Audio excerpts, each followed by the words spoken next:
माथेरान या ब्रिटिशांनी वसवलेले आणि शोधून शहराला देशाच्या स्वातंत्र्य लढ्याचा इतिहास आहे।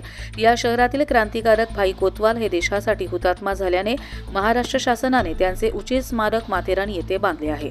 याच माथेरान शहराच्या दर्शनी भागात असलेल्या हुतात्मा भाई कोतवाल स्मारक परिसराला टाकाऊ वस्तूंनी गरडा घातला आहे।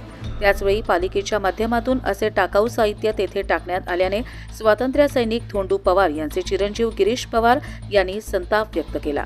दरम्यान माथेरान येथील शिवसेनेचे शहरप्रमुख कुलदीप जाधव यांनी आक्रमक पवित्रा घेतला असून हुतात्मा स्मारक येथील पावित्र्य नष्ट होऊ देणार नाही असे सांगत स्मारकाची अशी दुरवस्था करणाऱ्यांवर कारवाई करण्याची मागणी केली आहे।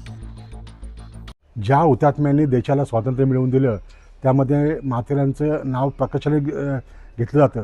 त्यासाठी भाई कोतवालांचं नाव प्राधान्य घेतलं जाते आणि भाई कोतवालांच्या नावाने जे स्मारक माथेरानमध्ये आहे त्या स्मारकाची दुर्दशा इतकी प्रचंड झालेली आहे की त्या कचऱ्याचा ढीग पाठीमागे पडलेला आहे, रिक्षा लावलेल्या आहेत आणि प्रचंड म्हणजे बघण्यासारखं म्हणजे तुम्ही तिथं त्या ठेकेदारांनी माल बी तिथे आणून टाकलेला आहे।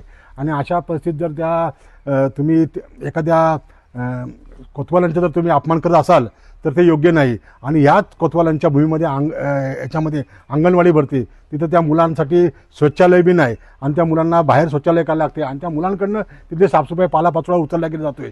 तर हे फार हानिकारक आहे। तर प्रशासनाने याच्यावर योग्य ती कारवाई करून ती साफसफाई करावी अशी मी प्रशासनाला विनंती करतो।